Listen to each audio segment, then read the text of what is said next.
네,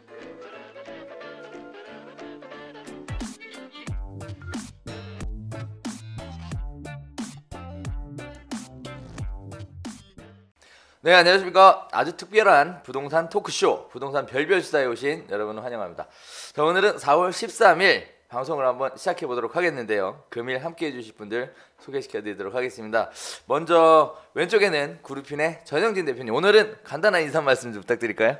안녕하세요. 저는 평생교육원 그룹핀을 운영하고 있는 전영진입니다. 요즘에 재개발 재건축이 화두를 많이 일으키고 있어서 그쪽에 좀 관심들을 많이 가져주시기 바라겠습니다. 감사합니다.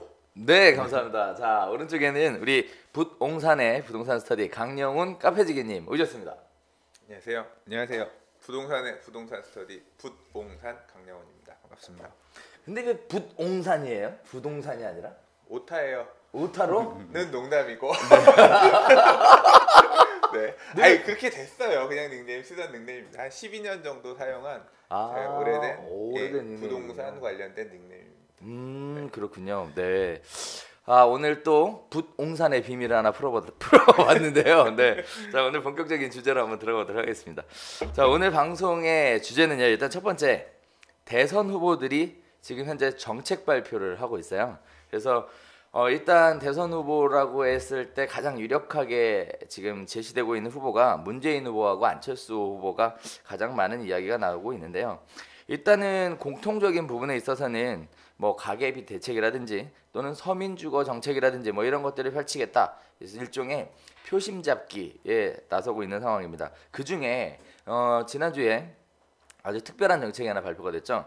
바로 도시재생 뉴딜 사업이다라는 것을 발표를 했는데요. 문재인 후보의 발표였습니다.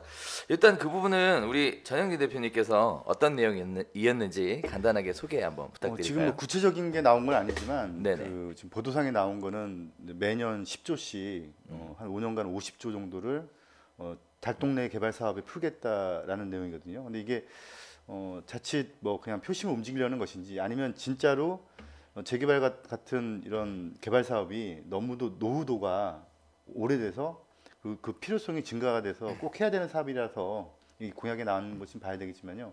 네. 하여간 매년 10조씩이면 전국 기준이니까 서울 같은 경우에 한 3, 4조 이상 풀리지 않겠어요? 네, 돈이 풀린다는 얘기니까 우선은 긍정적인 것 같아요. 그럼 기존의 개발 사업하고는 뭐가 다르죠?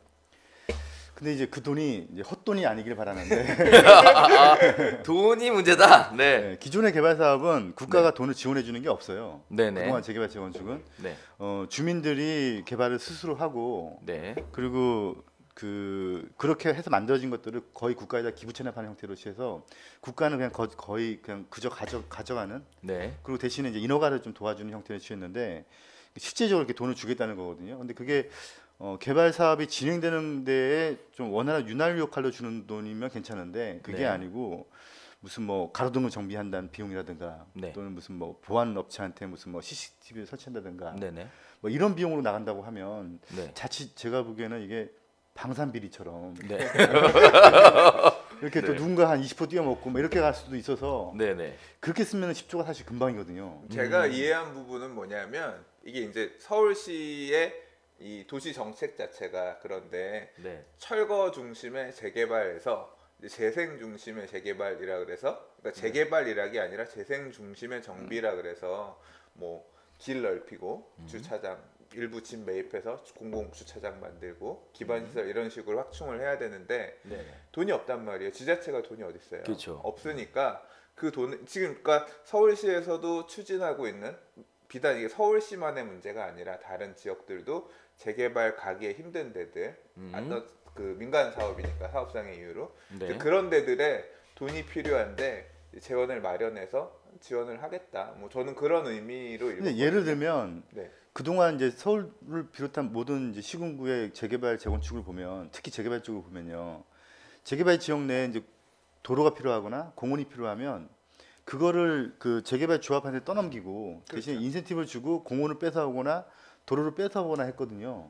그러면은 이제 지자체는 도로를 만들 때 또는 공원을 만들 때 그 토지 소유자들을 수용하는 비용이 없고 인허가만 내려주면 되니까. 그런데 만약에 이거를 이제 국가가 이제 도시 재생 사업이라고 해서 되도록이면 보존하고 개선하고 도로나 뭐 공원이나 이런 것들을 이제 국가가 해준다. 그러면 뭐 예를 들어서 공원을 만들려고 하면 그 사람들 다 보상해줘야 되거든요. 이렇게 해준다고 하면 10조 가지고 택도 없어요.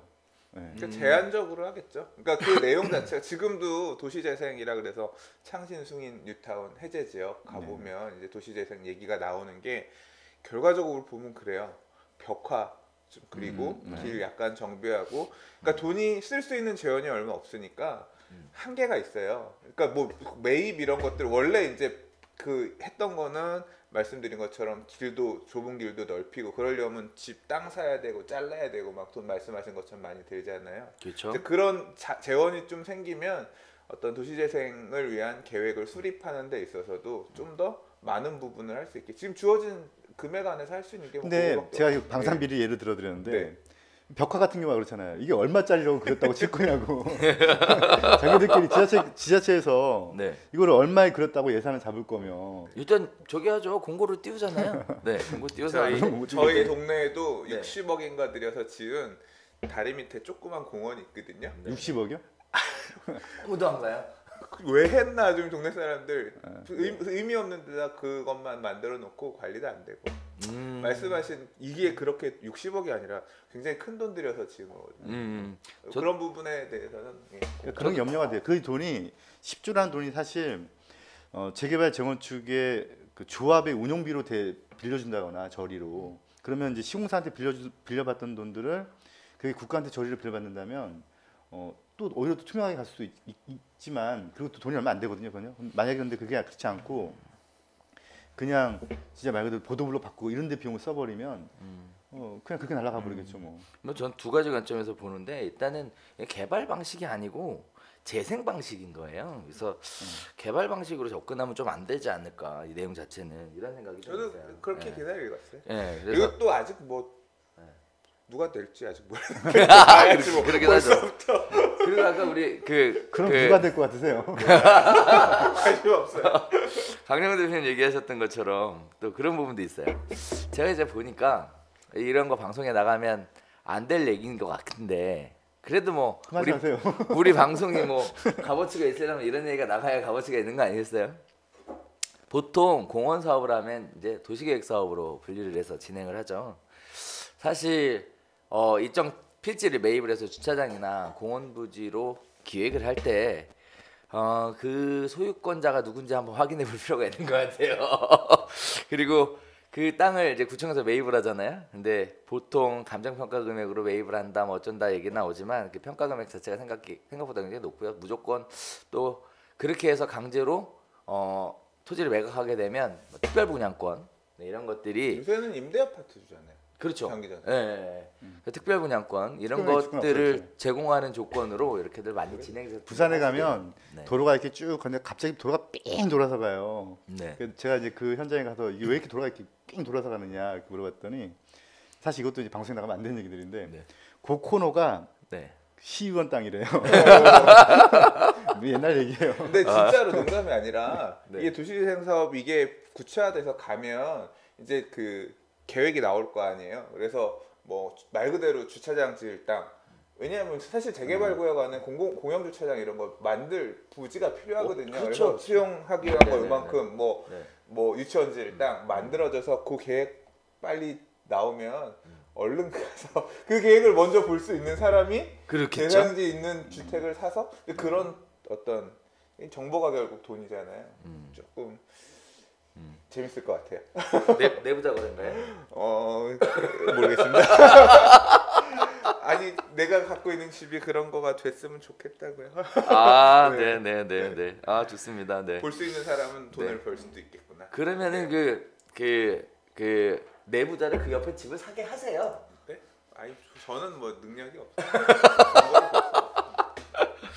네, 좋습니다. 일단 도시재생 뉴딜 사업에 관련된 다양한 이야기들 한번 나눠봤는데 그거 이외에도 지금 현재 뭐 양측 후보가 서민주거 정책으로 인해서 보유세 인상, 거래세 인상, 뭐 전월세 상한제, 계약갱신 청구권, LTV, DTI 강화, 뭐 다양한 정책들을 쏟아내고 있는 상황입니다. 현재 부동산 시장 상황에 맞는 정책인지 아닌지 한번 살펴볼 필요가 있을 것 같은데요.